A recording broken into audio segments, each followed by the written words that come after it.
Bonjour à toutes et à tous. Aujourd'hui, on va plonger ensemble dans un concept absolument fondamental en chimie, l'équilibre. Si on arrive à bien comprendre ce principe, on détient littéralement la clé pour prédire comment un système chimique va se comporter.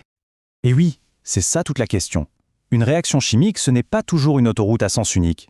Elle peut aller dans un sens, former des produits, ou alors faire machine arrière et revenir au réactif. On pourrait croire que c'est un peu le chaos, mais en réalité, il existe un outil incroyablement puissant pour savoir exactement où en est le système à n'importe quel moment. Alors, pour y voir plus clair, voilà notre feuille de route. D'abord, on va poser l'énigme de l'équilibre. Ensuite, on va découvrir notre super outil d'analyse, le fameux QR, et on va le tester avec des exercices. Puis, on révélera l'existence d'une constante magique, K, on verra son impact bien concret et on terminera par un petit défi pour bien tout connecter. C'est parti! Bon, alors entrons dans le vif du sujet.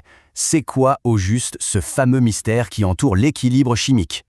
L'idée vraiment essentielle à retenir, c'est qu'un système chimique, ce n'est pas statique, ça bouge tout le temps. Mais tout ce mouvement n'est pas aléatoire. Il tend toujours vers une seule et même destination, un point de stabilité, un état d'équilibre où, de l'extérieur, on a l'impression que plus rien ne bouge.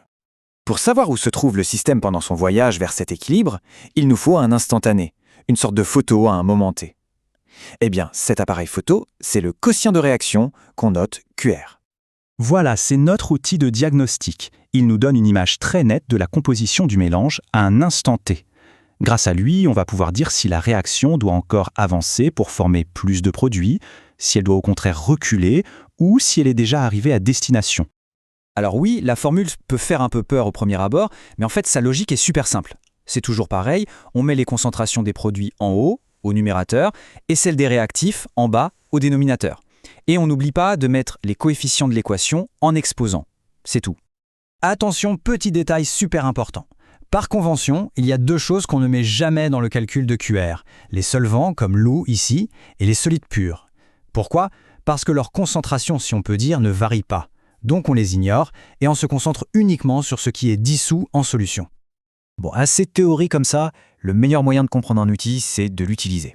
Alors voyons voir ce que ce cuir a dans le ventre. Ok, premier cas pratique. On prend un acide bien connu, l'acide éthanoïque, et on prépare plusieurs solutions, mais avec des concentrations de départ différentes. La grande question est la suivante. Est-ce que le rapport final entre produit et réactif va changer selon la concentration qu'on a mise au début? Voilà nos données de départ tirées de l'expérience. On a donc 3 solutions avec des concentrations différentes et pour chacune, on a mesuré la conductivité électrique une fois que le système s'est stabilisé. C'est cette conductivité qui va être notre mouchard. Elle va nous permettre de calculer les concentrations des ions à la fin. Le plan de calcul est très direct. Étape 1, on utilise la conductivité pour trouver les concentrations finales. Étape 2, avec ça, on calcule le taux d'avancement, c'est-à-dire le pourcentage d'acide qui a réagi. Et enfin, étape 3 et 4, on met tout ça dans notre formule de QR, on calcule et on regarde ce qui se passe. Et voilà les résultats. Alors là, regardez bien la dernière colonne, c'est incroyable. Même si on part de concentrations différentes, même si le taux d'avancement change complètement, on passe de moins de 2% à plus de 12%, la valeur de QA à l'équilibre, elle, ne bouge pas. C'est toujours la même. Le système atteint systématiquement le même rapport final. Cette valeur cible, cette destination immuable que le système cherche à atteindre à chaque fois, eh bien, elle porte un nom. C'est la constante d'équilibre et on la note K. Pour bien faire la différence, QR, c'est comme le GPS qui dit « vous êtes ici sur la carte », sa valeur change tout le temps pendant le voyage. Et K, c'est la destination finale entrée dans le GPS. C'est la valeur que QR cherche désespérément à atteindre. Et pour une réaction donnée à une température donnée, cette destination est toujours la même. D'accord, donc cette constante K existe.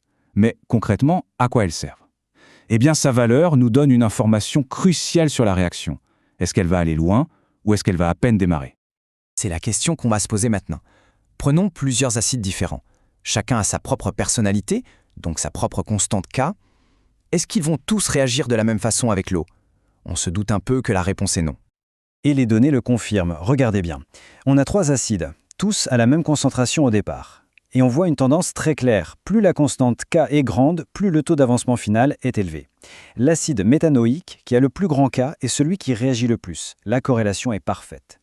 Voilà, c'est ça, l'idée à retenir. La constante K, c'est la carte d'identité de la force d'une réaction. Un grand K, ça veut dire que la réaction aime beaucoup former des produits. L'équilibre sera très déplacé vers la droite. Un tout petit K, au contraire, ça signifie que la réaction est très limitée et qu'à la fin, il restera surtout des réactifs. Et toute cette logique est parfaitement résumée dans cette formule, qui lie les trois acteurs principaux. K, la constante de la réaction, C, la concentration qu'on met au début, et taux, le taux d'avancement à la fin. Si on en connaît deux, on peut toujours trouver le troisième. Allez, pour finir, on va s'attaquer à un dernier défi. Un cas classique, mais qui est souvent un peu contre-intuitif. Qu'est-ce qui se passe quand on dilue un système à l'équilibre? Le problème est donc le suivant. On a une solution d'acide faible, on sait qu'il n'a réagi que partiellement. Maintenant, imaginez qu'on prenne cette solution et qu'on rajoute simplement 9 fois son volume d'eau. La question est que la proportion d'acide qui a réagi va augmenter, diminuer ou rester la même? La réponse est assez bluffante. Avant la dilution, le taux d'avancement était de 11,5%. Et après avoir simplement ajouté de l'eau, il bondit à 31,6%. C'est énorme. Le simple fait de diluer a forcé l'acide à réagir beaucoup plus. Le système s'est adapté pour contrer la perturbation qu'on lui a imposée. Et ça nous amène à notre réflexion finale. Cet effet de la dilution, c'est peut-être la preuve la plus spectaculaire du caractère dynamique de l'équilibre. Quand on bouscule un système, il ne reste jamais les bras croisés. Il réagit, il se réorganise, il évolue avec un seul et unique objectif, faire en sorte que son quotient de réaction QR revienne coûte que coûte à cette valeur sacrée qu'est sa constante d'équilibre K. Merci beaucoup de m'avoir écouté et à très bientôt.